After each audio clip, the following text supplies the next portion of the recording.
જ્યાં પાસ નેતા અલ્પેશ કથિરિયા અને તેના ભાઈ વિરુદ્ધ ગુનો નોંધાયો છે। પતંગ ખરીદવા આવેલા ગ્રાહકોને બંને ભાઈઓએ માર માર્યાની ફરિયાદ છે। સરથાણા કિરણ ચોક પાસે પાટીદાર પાઘડીવાળા પતંગ સ્ટોર્સમાં ઝઘડો થયો હતો। દુકાન ચલાવતા અલ્પેશ કથિરિયાના ભાઈ સાથે ભાવને લઈને માથાકૂટ થઈ હતી। ભાઈનું ઉપરાણું લઈને અલ્પેશ અને તેના ભાઈ સહિત કુલ 3 શખ્સોએ ઝઘડો કરી માર માર્યો હતો। ફરિયાદી ચંદ્રેશભાઈનું કહેવું છે કે હું પતંગ ખરીદવા ગયો, જ્યાં માઇકમાં ગાળો બોલવામાં આવતી હતી। બજરંગ દળ અને આરએસએસનો કાર્યકર હોવાથી મેં ગાળો બોલવાની ના પાડી તો અલ્પેશ અને તેનો ભાઈ દાદાગીરી કરવા લાગ્યા। ચંદ્રેશભાઈનો આક્ષેપ છે કે પોલીસ બોલાવી હતી, તેમ છતાં પોલીસની હાજરીમાં માર મારવામાં આવ્યો અને પોલીસ મુખ પ્રેક્ષક બનીને જોતી રહી। હાલ આ મામલે અલ્પેશ કથિરિયા સહિત 3 વ્યક્તિઓ સામે વિવિધ કલમો હેઠળ ગુનો દાખલ થયો છે। પોલીસ આ સમગ્ર મામલાની વધુ તપાસ કરી રહી છે અને સીસીટીવી ફૂટેજ પણ ચકાસી રહી છે।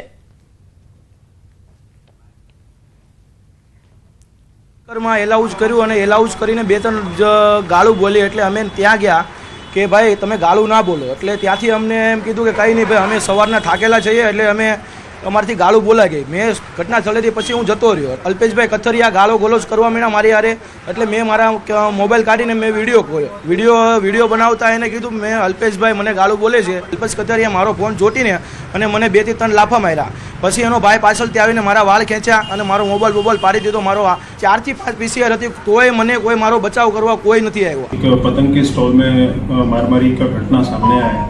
उसमें जो फरियादी है उनका नाम चंद्रेश भाई वालिया है, जो कि LH रोड वराछा के रहने वाले हैं, और समा वाला जो है वो अल्पेश कथिरिया है और उनके एक भाई है और एक अन्य व्यक्ति है। इसमें हमने BNS की धारा 352, 115B और 54 के तहत फरियाद दाखिल की है, NC फरियाद। और इसमें लड़ाई जो हुई थी वो बेसिकली पतंग के प्राइस को लेके कुछ बोलाचाली हुई थी। उसके बाद दोनों के बीच में लड़ाई हुआ था, जिसमें PCR कॉल हुई थी और उसके बाद इसमें फरियादी ने फरियाद दाखिल कराया और इसको फरियाद हमने लिया। तो हाल आ मामले વધુ વિગત સાથે મારી સાથે સંવાદદાતા કીર્તેશ જોડાઈ ગયા છે। કીર્તેશ, અલ્પેશ કથિરિયાની મુશ્કેલીઓમાં વધારો થતો દેખાઈ રહ્યો છે, ફરિયાદ પણ નોંધાઈ ચૂકી છે, વિગતે જણાવશો સમગ્ર મામલો?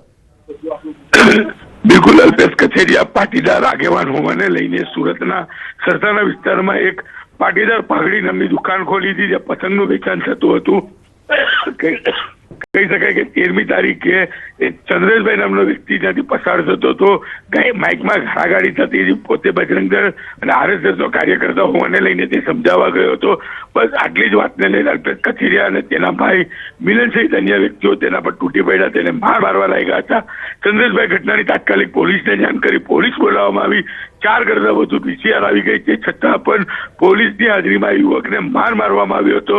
ત્યારબાદ આ યુવક ફરિયાદ નોંધાવવા ગયો હતો। પોલીસ તેની ફરિયાદ પણ લેતી નથી, પણ જ્યારે આત્મવિલોપનની ધમકી આપી ત્યારે તેમની ફરિયાદ લેવામાં આવી છે, જ્યારે સમગ્ર ઘટનાના વિડીયો હવે સામે આવ્યા છે। જી આભાર માહિતી આપવા બદલ। તો આગળ વાત કરીએ સુરતમાં ચાલુ સિટી બસમાં એક યુવક પર જીવલેણ હુમલો થયો। 2 થી 3 લોકો દ્વારા ચાલુ બસમાં હુમલો કરવામાં આવ્યો।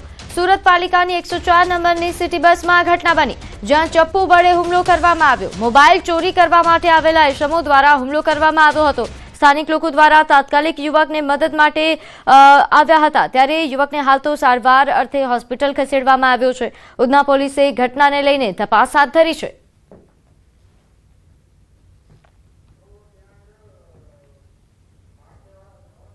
તો સુરતમાં માનવતાને કંપાવી દે તેવી ઘટના સામે આવી। પતિ સાથે ઝઘડો થયા બાદ પરિણીતાએ ડીઝલ નાખી જાતે જ સળગી ગઈ। સળગતી પત્નીને બચાવવાને બદલે પતિએ વિડીયો ઉતાર્યો। ઈચ્છાપોર વિસ્તારમાં પતિએ મારઝૂડ કરતા પત્નીએ મરી જવાની ધમકી આપી હતી। ઘરમાં તેલ પડ્યું છે, મરી જા કહેતા પત્નીએ અગ્નિ સ્નાન કર્યું। પતિ ગેરેજ કામ કરતો હોવાથી ઘરમાં ડીઝલ હતું અને પોલીસે પતિ વિરુદ્ધ હાલ આપઘાત દુષ્પ્રેરણાનો ગુનો દાખલ કરી ધરપકડ કરી છે। નોંધનીય છે કે આત્મહત્યાને અકસ્માતમાં ખપાવવાનો પતિનો પ્રયાસ પણ હોય તેવા પ્રકારનું લાગી રહ્યું છે, ત્યારે મૃતક પત્નીના પરિવારજનોનું પણ દાઝી ગયા હોવાનું રટણ છે। સમગ્ર બનાવ 4 જાન્યુઆરીએ બન્યો હતો। મહિલાએ અંતમાં પોતાના ભાઈને કોલ કરીને જાતે સળગી હોવાની હકીકત પણ જણાવી હતી।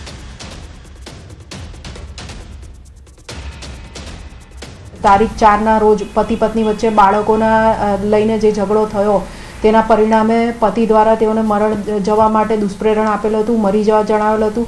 અને એ સંદર્ભે મહિલાને લાગી આવતા તેઓએ ઘરમાં પડેલું જે ડીઝલ હતું એનાથી આત્મહત્યા કરવા, પોતાના શરીરે છાંટી આત્મહત્યા કરવાની કોશિશ કરેલ. આ કામે મહિલાના પતિ રંજીત શાહની ઈચ્છાપુર પોલીસ સ્ટેશન દ્વારા ધરપકડ કરવામાં આવી છે. આગળ વાત કરીએ જૂનાગઢના માંગરોળમાં વૃદ્ધ પર હુમલો થયો. જેતખમ વાડી વિસ્તાર પાસે આ ઘટના બની, જ્યાં જૂની અદાવતમાં 3 શખ્સોએ હુમલો કર્યો. પિતા પુત્ર ઘરે જઈ રહ્યા હતા ત્યારે આ હુમલો થયો હતો. ધોકા વડે માર મારવામાં આવ્યો.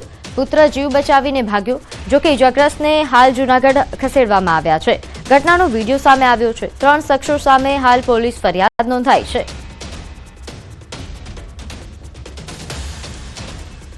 વાડીએ છે આવતા હતા પાણી વાળીને, બરાબર, બારા રોડ પર છે. તો ત્યાં મારો એક છોકરો મારો ભેડી હતો. પછી બાઈ પાસે આવીને મારવા ઓલા સિલ્યો ભાટો, એના 2 છોકરા મને મારવા, કોઈ પૂછવા વગર મારવા માંડ્યા. કંઈ ખબર નહોતી, અમે તો રસ્તા પર જતા હતા. તો જૂનાગઢમાં અસામાજિક તત્વોનો આતંક વધી રહ્યો છે. નજીવી બાબતે છરી અને ધોકા વડે રિક્ષા ચાલક પર હુમલો થયો. બાઇકમાં રિક્ષા અડી જતા જીવલેણ હુમલો કરવામાં આવ્યો. ક્રાઇમ બ્રાન્ચ સામે આવેલા પેટ્રોલ પંપ પર આ ઘટના બની, જ્યાં રિક્ષા ચાલક પર હુમલો કરતા ઇજાગ્રસ્ત થયો. સમગ્ર ઘટના એ સીસીટીવી કેમેરામાં કેદ થઈ છે. ઇજાગ્રસ્ત રિક્ષા ચાલક સારવાર હેઠળ છે અને હાલ 2 શખ્સો સામે પોલીસ ફરિયાદ નોંધાઈ છે. તો આ સીસીટીવી દ્રશ્યો સામે આવ્યા છે, જ્યાં ઇજાગ્રસ્ત રિક્ષા ચાલક કે જેને હાલ સારવાર અર્થે ખસેડવામાં આવ્યો છે, તેને માર મારવામાં આવતો હોય ધોકા વડે તે સ્પષ્ટ દેખાઈ રહ્યું છે. હાલ અસામાજિક તત્વોનો આતંક અહીં વધી રહ્યો છે. દિવસે ને દિવસે આ પ્રકારની ઘટનાઓ વધી રહી છે. નજીવી બાબતે આ રીતે રિક્ષા ચાલક પર હુમલો કરવામાં આવ્યો, જેના કારણે ઇજાગ્રસ્ત થયો હતો અને સારવાર હેઠળ હાલ ખસેડવામાં આવ્યો છે. સમગ્ર મામલે 2 શખ્સો સામે પોલીસ ફરિયાદ નોંધાઈ છે. પોલીસે સીસીટીવી આધારે આ શખ્સોની શોધખોળ હાથ ધરી છે.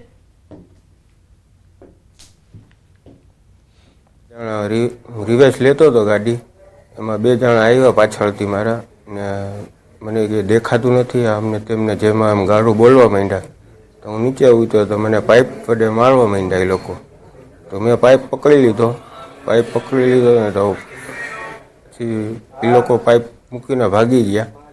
પછી છરી કાઢી ગાડીની ડેકીમાંથી એક્ટિવાની, મને સાથળના ભાગમાં પહેલાં મારી, પછી માથામાં મારી છરી. પછી એ લોકો વયા ગયા હતા. તો ભાવનગર શહેરમાં વધુ એક હત્યાનો બનાવ સામે આવતા ચકચાર મચી છે. શહેરમાં 14 દિવસમાં 3 હત્યાના બનાવ બની ચૂક્યા છે. ગત મોડી રાત્રે શહેરમાં કુંભારવાડા હાઉસિંગ બોર્ડ નજીક હત્યાનો બનાવ બન્યો, જ્યાં 5 શખ્સોએ સાહિલ સૈયદ નામના યુવકની હત્યા કરી. એક્ટિવા ન આપવા જેવી સામાન્ય બાબતે બોલાચાલી થઈ અને એ ઉગ્ર બનતા 5 શખ્સોએ યુવાન પર છરી અને ધારિયા વડે હુમલો કરી દેતા તે મોતને ઘાટ ઉતર્યો. યુવકને છાતી અને પડખામાં છરી તેમજ માથામાં ધારિયાનો ઘા મારતા તે ઢળી પડ્યો હતો.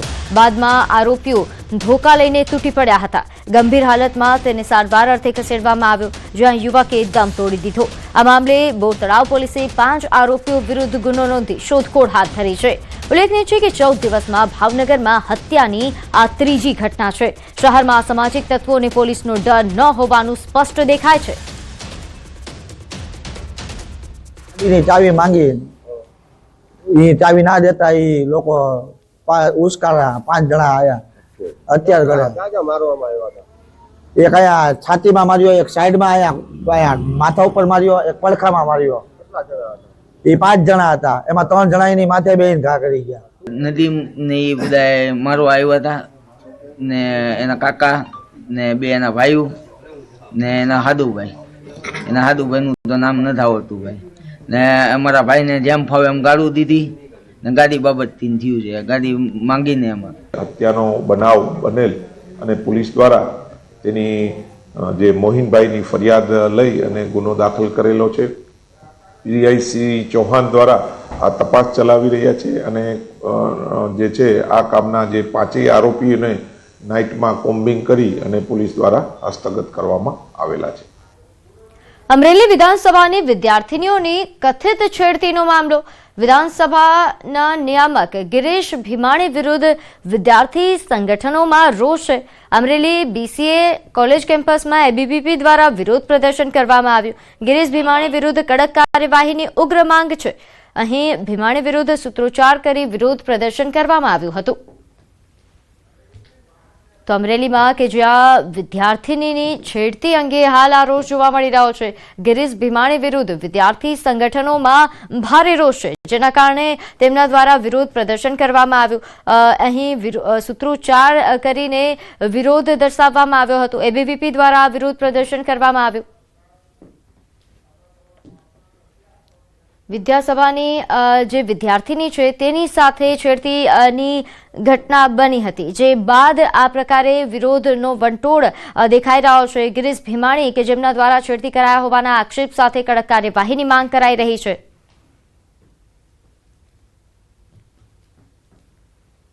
પાછળથી ગિરીશ ભીમાણી જાય છે અને ગિરીશ ભીમાણી જ્યારે પાછળથી જાય છે ત્યારે 5-6 છોકરીઓના ઝુંડામાં પોતાનું મોઢું નાખી અને બહેનોની છેડતીની શરૂઆત કરે છે. પોલીસ વિભાગ તાત્કાલિક અસરથી આમની ફરિયાદ દાખલ કરે, એસઆઈટીની ટીમની રચના થાય અને એમાં જે પોલીસ કર્મીએ ફરિયાદ લેવાની ના પાડી એના ઉપર કાયદાકીય એને સસ્પેન્ડ કરવામાં આવે અને આ ગિરીશ ભીમાણીને તાત્કાલિક સળિયા પાછળ ધકેલવામાં આવે. તો જૂનાગઢમાં નરાધમ મામાએ જ તેની ભાણી પર દુષ્કર્મ આચર્યું. કેશોદના ખીરસરા ગામનો આ બનાવ છે, જ્યાં 5 મહિના અગાઉ સગીરાનું અપહરણ થયાની ફરિયાદ નોંધાઈ હતી. કોર્ટમાં સગીરાએ નિવેદન આપતા જ કલંકિત ઘટના સામે આવી. પોલીસે ગણતરીના કલાકોમાં આરોપી મામાની ધરપકડ કરી. પોલીસની ટીમે વલસાડથી આ નરાધમ મામાને ઝડપી પાડ્યો છે. એકાદ વર્ષ પહેલા એના સગા મામાએ તેની સાથે ખીરસરા મુકામે બદકામ કર્યું હતું. જે વિગત આ કામને ભોગ બનનારે જુનાગઢ 183ના જે નિવેદન લેવામાં આવે છે એમાં પણ જજ સાહેબ સમક્ષ જણાવેલ છે, જેથી આ કામે અલગથી ભોગ બનનાર માઇનર હોય બળાત્કાર સાથે પોક્સોની કલમ લગાવી ગુનો રજીસ્ટર કરવામાં આવે છે અને આજરોજ આરોપીને અરેસ્ટ કરવામાં આવે છે. તો પોરબંદરમાં જૈન રૂપારેલ સ્વામિનારાયણ કોલેજની બેદરકારી સામે આવી. એમબીએના 42 જેટલા વિદ્યાર્થીઓ પરીક્ષાથી વંચિત રહ્યા. જીટીયુના એક્ઝામ ફોર્મ નહીં ભરાતા હાલત કફોડી થઈ. કોલેજના પ્રિન્સિપાલે પોતાની ભૂલ સ્વીકારી છે અને એક્ઝામ કમિટીએ ફોર્મ ન સ્વીકાર કર્યો હોવાની વાત જણાવી. સમયસર ફોર્મ નહીં ભરાતા ફોર્મનો અસ્વીકાર થયો. વાલીઓ અને વિદ્યાર્થીઓએ કોલેજ ખાતે હોબાળો કર્યો. આ વર્ષે 2025-26ની અંદર જે વિદ્યાર્થીઓએ અમને એમબીએ કોલેજની અંદર એડમિશન લીધું છે એવા 42 વિદ્યાર્થીઓ મારી શરત ચૂકતી, મારી ભૂલથી એડમિશન કમિટીની અંદર જે ડોક્યુમેન્ટ સબમિટ કરવાના હોય એ તારીખ પ્રમાણે સબમિટ કરેલા નથી. જે મારી વ્યક્તિગત ભૂલ છે. સંસ્થા અને સ્વામીજીને કોઈ વસ્તુનો ખ્યાલ નથી. આગળ વાત